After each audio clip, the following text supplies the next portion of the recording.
Bonjour à tous. Alors, ça fait longtemps qu'on s'était pas vu, que je vous ai pas fait une petite recette de A à Z. Et là, on va faire une recette dont le nom varie suivant les régions. Chez nous, c'est-à-dire dans le sud, on va appeler ça la crique, c'est-à-dire une galette de pommes de terre dans une bonne partie de la France, ou alors des rostis dans une autre partie de la France. Alors, chacun ses petites techniques pour les faire. Sachez que moi, j'ai ma technique que me faisait ma grand-mère ardéchoise. Donc, on va faire très simple. Donc, j'ai déjà anticipé. J'ai préparé 2,5 kg de patates épluchées, quelques petites gousses d'ail, 2 oignons, de la coriandre. Alors, si vous voulez pas mettre de la coriandre, vous pouvez mettre autre chose, du thym, du romarin, du persil, non, c'est pas de la coriandre, c'est de l'estragon, pardon. De l'huile d'olive, et puis après, il vous faut quelque chose pour râper. Alors, vous avez ou la mandoline comme ça, la petite râpe, mais à ce moment-là, je vous assure qu'il faut avoir un sacré entraînement d'adolescent parce que là, le bras, il en souffre pas mal. Ou alors, vous avez le robot, ce que je vais utiliser donc pour râper tout ça. Ce que je vous propose de faire, c'est qu'on va râper d'abord les pommes de terre et ensuite, je vais vous expliquer pour le reste. Alors maintenant qu'on a bien râpé toutes les patates, qu'est-ce qu'on va faire? Donc la patate, ça contient de l'eau principalement. Donc on garde notre premier saladier. Moi, je les ai mis dans un égouttoir. Elles étaient dans mon évier. Je les ai râpées donc au robot. On va les prendre dans la main petit à petit et on va les presser comme ceci. Alors vous voyez pas, je vais me mettre. Quand vous pressez donc les bouts de main, vous faites sortir tout de l'eau en plus des patates et on met dans le saladier. Et on fait ça jusqu'à ce que ce soit terminé.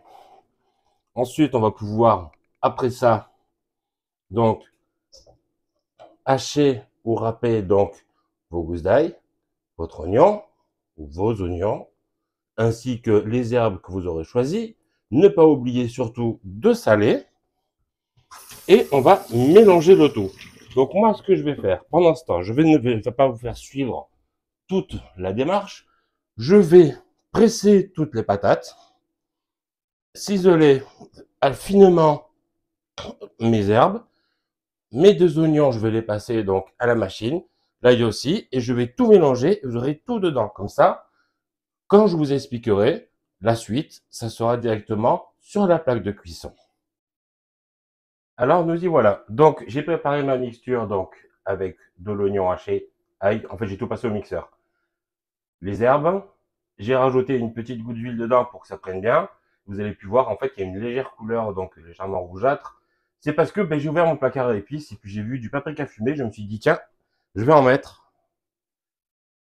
Donc là, j'ai mis de l'huile dans la poêle. Vous allez me dire, j'en mets beaucoup. Mais en fait, pas tant que ça. Parce que quand vous voyez certaines recettes sur Internet, vous vous dites, ils abusent un peu. Donc on va faire une première couche.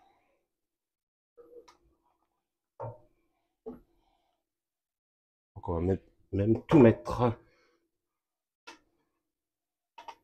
Donc vous prenez bien une grande poêle à fond plat. Et vous allez prendre aussi surtout le couvercle adapté, la bonne taille. Il ne servira à deux choses. À bien faire cuire, à l'étouffer. Et la deuxième, à retourner la crique quand il sera temps de la retourner. Voilà.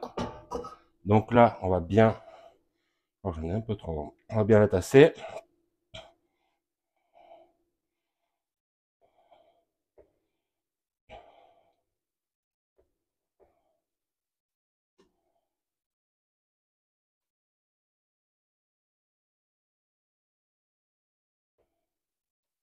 Et après, on viendra petit à petit ramener un peu les bords.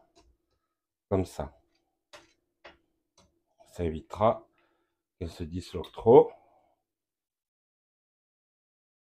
Il y en a qui la font au beurre.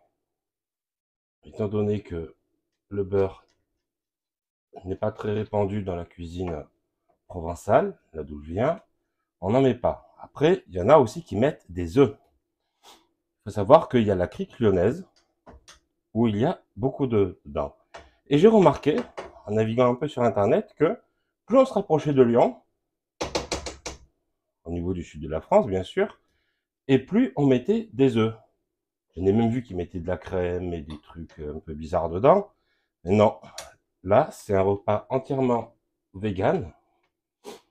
Vous pouvez aussi faire une petite expérience.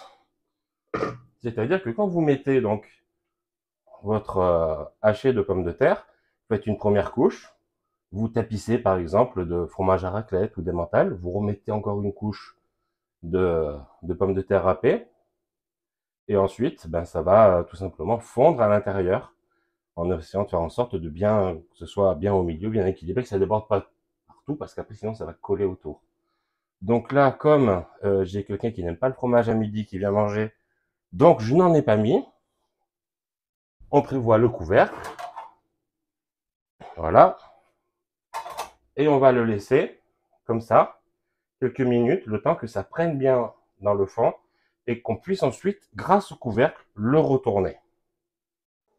Bon alors là, nous y voilà, je vais vous montrer à quoi ça ressemble. Donc vous voyez là, on voit qu'elle est déjà bien cuite sur le dessous parce que c'est très coloré sur les côtés. Alors là, c'est l'opération la plus délicate, c'est-à-dire qu'on va la retourner. Pas comme une crêpe, on prend bien le couvercle fermement, on retourne et on fait glisser. Vous voyez la couleur comme elle est belle? Bon, mon couvercle a un peu accroché, mais c'est pas très grave. Et là maintenant, on va la laisser colorer de l'autre côté. Vous la laissez à peu près une vingtaine de minutes. Vous voyez comme le feu est pas fort, j'ai mis vraiment très doux. Hein. Et après, vous laissez couvert le temps d'aller manger. Et vous pouvez servir directement dans un plat ou autre. Je vous montre tout à l'heure en photo à quoi ça ressemble. Je vous souhaite bon appétit.